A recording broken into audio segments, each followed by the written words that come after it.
Majid est acteur associatif en Italie. Il est membre du collectif, il est défenseur aussi des droits humains en Italie et syndicaliste en tant que travaillant dans l'usine, je crois. Il est animateur du Forum des musulmans laïcs en Italie. Et il nous fait part justement des causes des déviations radicales en Italie. Peut-être en dehors même et sûrement de la religion musulmane. Merci.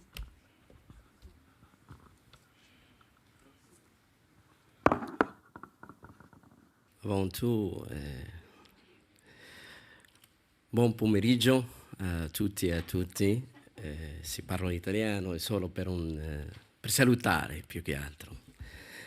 Voglio ringraziare soprattutto Migrazione Sonte per questo invito importante e per condividere con voi un'esperienza di lavoro e un'esperienza che ha 30 anni.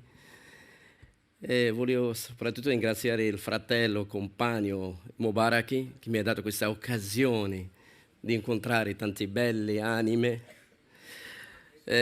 Voilà, je remercie l'Immigration et Santé pour l'invitation. Voilà. Et seulement pour animer un peu la salle. Voilà, si je parle, j'ai rien préparé comme document. Mais j'aimerais partager avec vous une grande expérience qui a duré d'une immigration personnelle plus de 30 ans. Voilà, je parlerai surtout sur le forum que nous avons créé en Italie, le forum des musulmans laïcs. Et seulement pour avoir, vous savez, l'Italie, c'est un pays turbulent, n'a pas une stabilité politique. Par conséquent, il n'y a pas une politique d'immigration stable. Et toute la politique sur l'immigration était faite comme une base des données. Elle était faite par la gauche en 1990. Était réformée cette loi avec la loi, le pire qu'un immigrant peut trouver, la loi Bossi-Fini de 2001. Et sur ce toit, l'immigrant a une vie très difficile. Et lorsqu'on parle de l'islam en Italie, on parle d'immigration. Parce que la présence des musulmans en Italie est un effet de l'immigration. Nous avons fondé ce forum pour avoir une voix dans ce qu'on appelle la consulta qu'elle a créée le ministre de l'Intérieur avec des acteurs qui s'occupent ou qui représentent les musulmans en Italie pour construire ensemble un document politique qui protège surtout la vie des immigrants musulmans et leur parcours d'exercer leur culte, tant qu'il n'y a pas une loi en Italie sur la liberté religieuse. Mais il y a l'article 3. L'article 3 de la Constitution italienne, qui est très important pour nous, c'est la base avec laquelle on intervenant sur la question d'espace démocratique et d'espace du culte.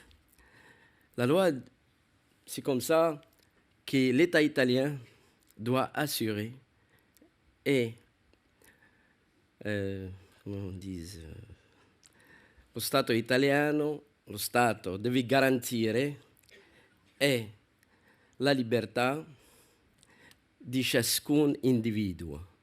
Lo Stato italien, l'État italien doit enlever tous les obstacles pour chaque individu d'exercer sa liberté. Sur ce toit constitutionnel qu'on fait notre bataille. Mais la déviation qu'elle a été faite dans les dernières années par la droite, qu'elle a donné pour ce qui concerne les lieux du culte, le droit absolu aux gouvernements régionaux. Les gouvernements régionaux, c'est eux qui ont le droit de stabiliser où va être construite une mosquée ou non. Je me rappelle dans l'idée, seulement pour donner un exemple vivant, que ça veut dire construire une mosquée dans le contexte politique. Stalingrad, 2000 ans, il s'appelle Sesto San Giovanni. Si quelqu'un a visité Milan, il y a une station de métro qui s'appelle Sesto San Giovanni, qui était toujours gouvernée par l'extrême gauche. Les dernières élections, le maire de cette ville a donné l'autorisation de la construction d'une mosquée. Totalement la ville, qui était gauchiste, a voté l'extrême droite, la Ligue du Nord. Et voilà, la chute du mur de Berlin à Milan était à cause d'une construction d'une mosquée. Seulement pour donner l'effet religieux dans la vie des personnes, surtout dans la vie politique et sociale.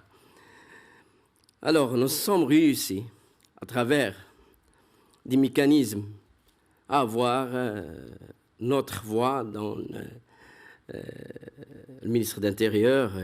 Et comme les musulmans en Italie sont 2 millions sur 5 millions des immigrés, et durant les 20 ans, ils ont des passages des immigrants résidents aux citoyens italiens sont 1 million 200 000.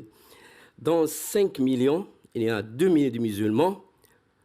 Dans 2 millions de musulmans, il y a 700 000 qui pratiquent la religion. Et ça veut dire qu'ils fréquentent les mosquées. Voilà, le problème en Italie, pour ce qui concerne l'islam, c'est pour 700 000 personnes qui fréquentent les mosquées et il crée un débat très fort. Et je me souviens, il y a une question qui se pose toujours. Pourquoi en Italie il n'y a jamais eu un attentat? C'est simplement que le territoire italien est contrôlé par des organisations criminelles, la mafia, la camorra, l'andrangheta. Le fait qu'il y a une alliance, et ça, ce n'est pas moi, elle est un procureur sur un débat qui a soulevé ce problème, c'est per caso, c'est dans le cas, sera un attentat en Italie de matrice islamique. Tout le territoire italien sera contrôlé par les militaires, par la police, etc. Et ça, c'est pas convenant pour les trafiquants d'armes, de drogue. Je pense que le Méditerranée, c'est l'Italie qui le contrôle. Le business immigration, c'est en main des mafieuses. Ce n'est pas en main les mafieuses qui ont réussi à faire une alliance, même avec Daesh de la Libye. Le trafic des clandestins, et Lampedusa, la Libye, c'est en main mafieux. Alors, voilà cette raison que les délinquants se trouvent dans le même toit et trouvent un accord. Et aussi, il y a le problème que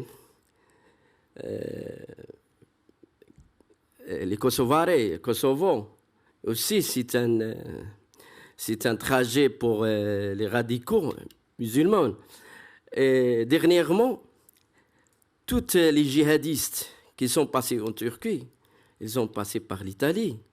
La falsification des documents, des passeports, c'est tout fait en Italie pour les djihadistes qui sont allés en Turquie et après en Syrie. Et voilà, c'est pour cette raison qu'il n'y en a pas des attentats en Italie. Mais les faits politiques, les attentats qui ont été faits en Belgique, en France, je me souviens d'un journal, il s'appelle Libéron. Après les attentats en France, un titre, gros musulman bâtard. La réaction de la communauté musulmane était très timide, elle était très modeste. Nous avons fait des appels comme citoyens, immigrants d'identité musulmane pour faire un sitting, ni plus ni moins. Nous sommes été dans un contexte comme l'Italie, nous sommes été un peu 1500 personnes contre cette dérive raciste, fasciste de l'Italie, de la politique italienne vers les immigrants. Voilà, ça, ce qui concerne les attentats. Il y en a, dans les derniers 20 ans, ils ont vérifié beaucoup des actes racieux, des actes de pur racisme fasciste. Je me souviens, dans une ville loin où j'habite, de 25 km, durant la fête de Noël. Vous savez que la fête de Noël est toujours... en Italie, il y a l'albero di Natale, l'albero de Noël, et tout en couleur rouge, comme c'est... Le maire de cette ville a déclaré que ce Noël sera un Noël blanc. En 2005, je pense. Et il a commencé à trier. La police urbaine commence à contrôler les familles migrantes. Et pour les statistiques, la communauté marocaine, c'est la première communauté par présence de famille. Les autres, les Tunisiens, les Égyptiens, la communauté égyptienne, il y a immigration féminine. Il y a 3 immigrations en Italie. Il y a l'immigration des familles, l'immigration masculine et l'immigration féminine. Les migrations féminines sont des pays de l'Est, la Ukraine, la Russie. Ça, c'est une autre question. L'immigration masculine, on trouve les Tunisiens, on trouve les Égyptiens, aussi des Allemands, les Albanais. Mais les Marocains il y a le regroupement familial. Alors, dans cette petite ville, la communauté marocaine a été la plus contrôlée. À 5 heures du matin, il vient la police, il contrôle s'il y en a des clandestins ou non. Et alors, au niveau institutionnel, c'est une violence de la Constitution, de la liberté des personnes. Voilà, l'Italie, c'est un pays qui ne respecte pas les droits de l'homme. Je parle par expérience de 20 ans, ce qui concerne, parce que la question d'immigration en Italie, c'est un thermomètre de la démocratie. Et voilà, l'Italie, il viole un des principes de la démocratie, d'être chez toi et d'être contrôlé à 5 heures du matin s'il y a des clandestins chez toi. Voilà, toute cette politique. Et aussi, il y en a des problèmes dans les dernières années, la droite. Et tout ça se fait dans le silence de la politique gauchiste. Mais c'est encore pire. Et moi, j'ai milité dans un parti extrême gauche pendant 24 ans. J'ai démissionné dans les dernières années pour des raisons idéologiques et seulement pour la question des immigrés, parce que disons, une partie d'extrême gauche qui doit défendre les fâches les plus faibles, les travailleurs, etc. Toute l'idéologie, mais dans la pratique politique, on trouve c'est encore pire, les fascistes ou la gauche extrême. Au moins, c'est plus clair quand tu fais une bataille sur un champ ouvert. Mais les gauchistes, tu sais pas où le coton va être. Voilà, ça. Il y a aussi un débat sur les symboles religieux en Italie. L'Italie, ce n'est pas un pays laïque. L'Italie, c'est un pays de tradition chrétienne. Et voilà, les musulmans, la présence des musulmans, elle a fait naître ce débat d'identité religieuse. Moi, j'ai fait des débats avec des prêtres italiens. Il m'a dit, je remercie l'islam, la présence de la communauté musulmane dans notre territoire. Au moins, ils ont fait réveiller la conscience chrétienne. Le débat, il a commencé sur l'identité religieuse. Voilà, c'est une valeur ajoutée pour nous. Il choisit toujours l'imam qui parle mal l'italien, seulement pour faire passer son discours. Voilà, les musulmans ne sont même pas capables de représenter leur même dans un contexte italo-musulman. Et voilà. Après, il y a une autre question pour ce qui concerne les musulmans. Les convertis à l'islam. Les convertis à l'islam, ce sont les pires représentants de la communauté musulmane en Italie. Et je le dis par statistique. Il y en a ex-communistes, je le connais, les leaders, tous les leaders, je les connais, j'ai fait les débats sur la laïcité, etc. Et j'ai trouvé des difficultés pour expliquer que le problème de la religion musulmane, c'est un problème d'identité arabe. Plus le Coran est écrit en langue arabe, alors la métaphore religieuse qui existe dans le Coran, tu dois avoir une compétence linguistique, fiqhiyya, comme on dit sur le Coran, pour avoir une interprétation de la religion. Les traductions qui sont faites du Coran en italien, ce sont des traditions Google Translate, ce ne sont pas des traditions pures et idéologiquement convaincus. Sont les ex-communistes et les ex-anarchistes, les anarchistes. Et voilà, tu trouves dans un contexte anti-américain, parce que ses camarades, ses compagni, come dicono in italiano, ils n'ont pas réussi à faire la révolution du prolétariat. Alors, la masse musulmane, pour eux, faire leader sur cette masse qui, avant tout, privée d'une langue pure italienne, privée d'une conscience politique, alors moi, je fais le leader bolchevique musulman sur ce contexte. Voilà, c'est un drame, l'islam en Italie. Et on trouve, lorsque j'ai participé avec le sous-secrétaire de ministre de l'Intérieur, avec les représentants de la religion musulmane, j'ai constaté, et je le dis franchement, parce que nous avons trouvé pour construire un document politique. Nous sommes ici pour dire à l'Italie que la communauté musulmane, elle respecte la Constitution. Nous sommes des citoyens. Nous voulons exercer notre liberté religieuse sur le toit de la Constitution. Et lorsque je dis que l'islam en Europe, il est privé de charia.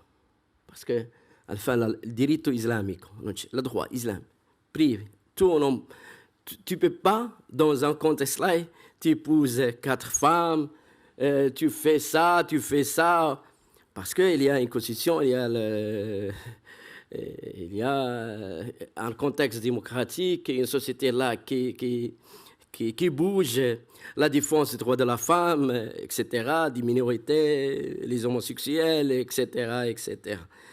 Et voilà. Et comme encore, l'islam en Europe, comme encore sans la colonne vertébrale. Encore sans colonne vertébrale, qu'est-ce qu'il peut faire? Rien. Elle reste toujours dans un sens vertical. Et nous voulons exercer notre liberté au niveau horizontal. Alors, j'ai trouvé de l'Égypte à notre école juridique les Pakistans, leurs représentants, l'islam africain, qui est sophisme, etc., etc., l'islam des pays de l'Est, l'islam des Marocains, Maliki, financé par la monarchie, l'islam des frères musulmans, Lokoi. Et alors, j'ai dit, s'il n'y en a pas des armes ici, si ce secrétaire va sortir de cette salle, nous allons faire une guerre de vérité. Et voilà, nous devons créer un document politique pour les nouvelles générations, pour laisser une trace de notre grand effort que nous sommes en train de faire et pour construire, exercer notre liberté dans un espace de liberté.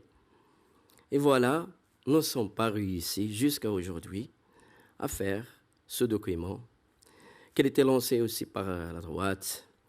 Et je me souviens qu'en 2006, nous avons eu un ministre d'Intérieur et aussi un camarade, un compagne communiste, s'appelle Paulo Ferrero, il était le ministre de l'immigration. Et lorsqu'ils ont fait une carte, ils ont dit, une carte des valeurs. Cette carte des valeurs doit être signée par toutes les associations. Et alors je me suis intervenu sur ça, sur ce problème. Je dis que la carte des valeurs, c'est la forme la plus raciste qu'un gauchiste peut dire un non. Parce que la carte des valeurs que nous voulons exercer, c'est la Constitution. La Constitution qui a coûté plus de 40 millions de morts des partisans italiens pour construire la démocratie et pour battre le fascisme. Cette carte, nous sommes des partisans aujourd'hui pour la liberté et pour une nouvelle carte de la Constitution qui respecte cette minorité qui s'appelle les immigrants. Sur 5 millions des immigrants, il y a un problème avec 2 millions. Vous n'avez pas le problème avec 3 millions de fois différents chrétiens, bouddhistes. Et voilà. Dans ce contexte, aujourd'hui, on est en train de construire cet espace avec lequel je pense que la France est encore plus avancée que nous. Et j'espère que les camarades de Migration Santé nous aident à construire un espace aussi en Italie d'immigration santé pour offrir un débat encore plus fort, encore plus riche, et pour porter encore des batailles importantes et aussi et pour échanger, pour discuter, pour trouver des solutions.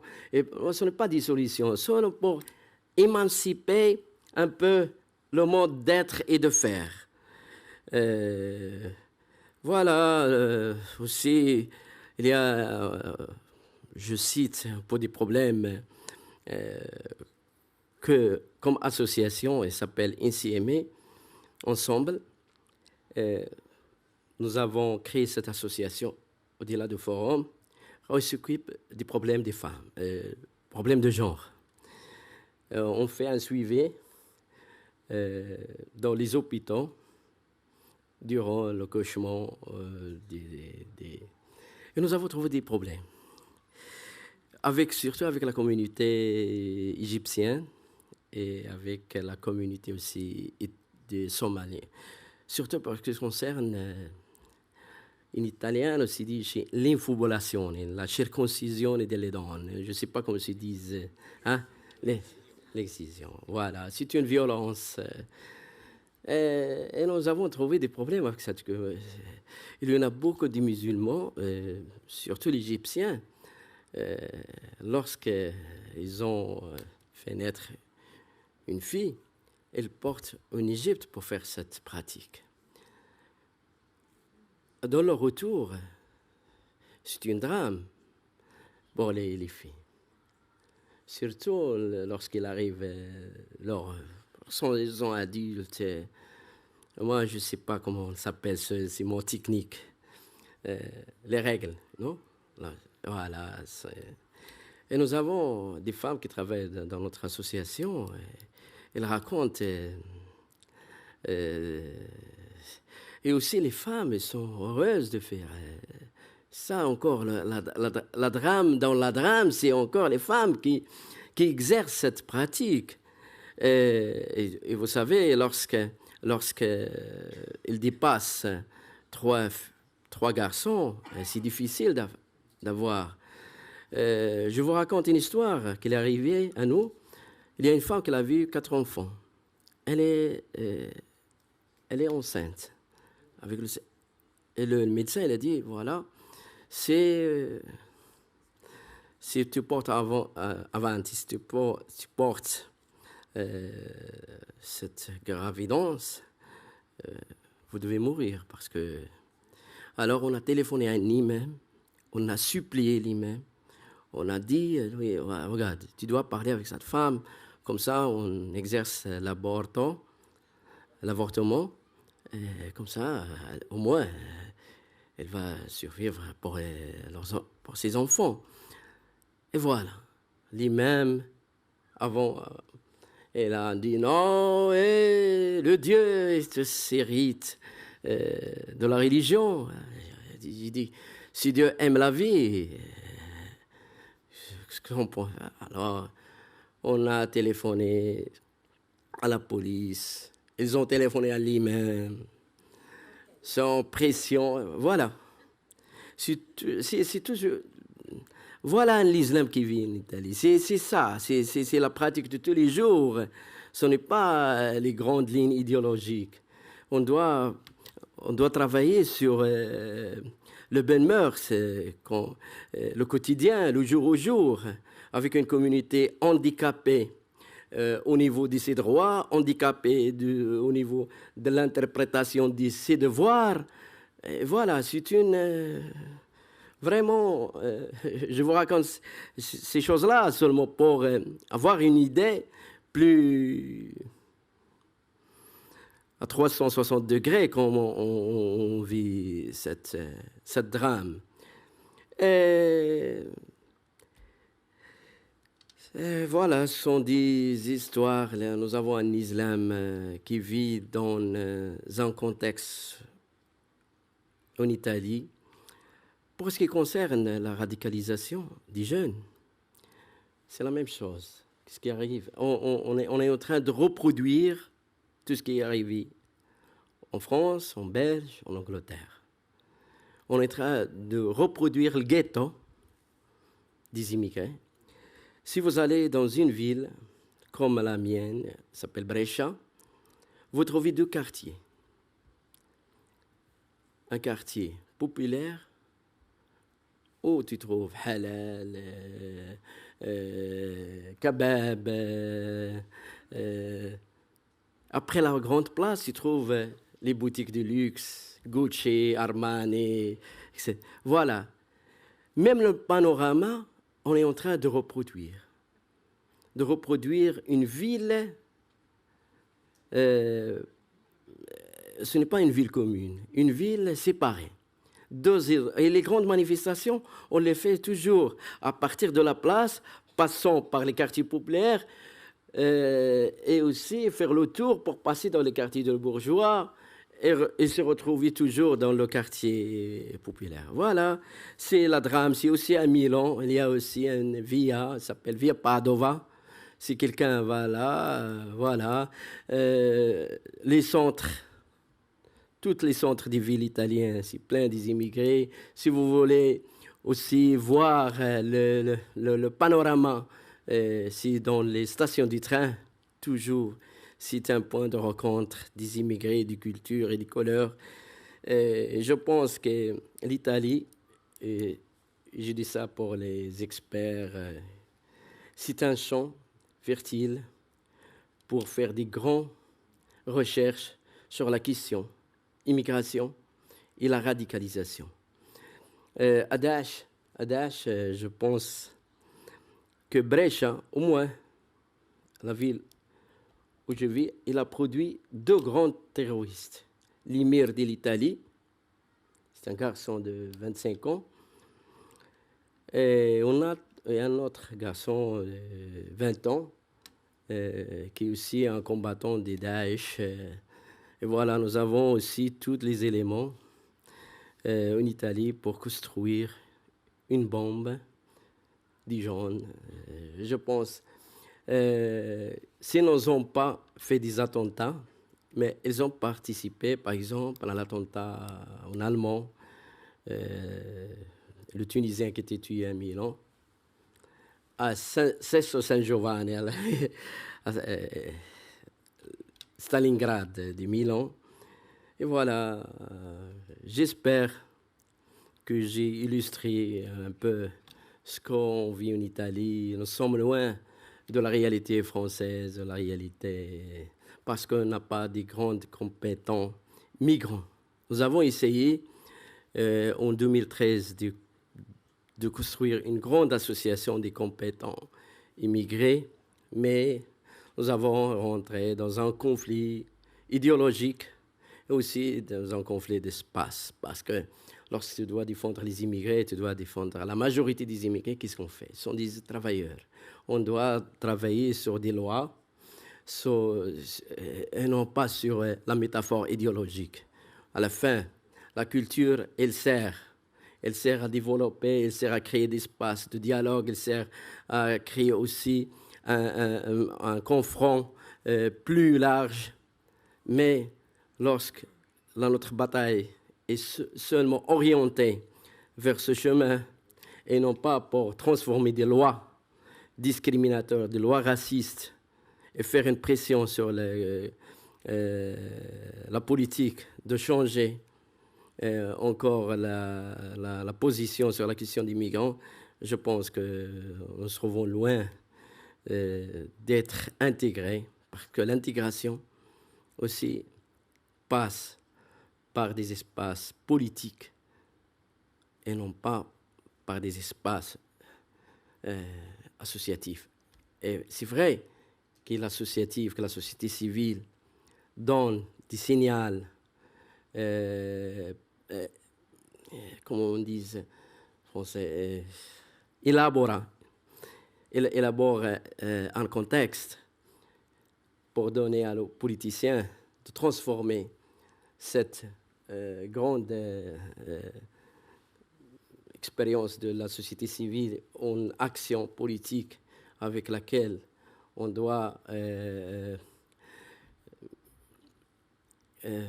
donner un espoir d'être non seulement à nous, que nous sommes 30 ans, mais jeunes qui se trouvent encore des difficultés à l'école, à l'université. L'accès à l'université, si 8%, parce que l'université se paye, alors seulement un bulletin de paye, seulement pour vivre, non pas pour maintenir le fait. L'immigration en Italie, il était fait à mesure de créer des classes ouvrières, classes d'être exploitées dans le domaine et dans les activités industrielles les plus pires et dans les services type Amazon, etc., etc., etc. Merci et à la prochaine.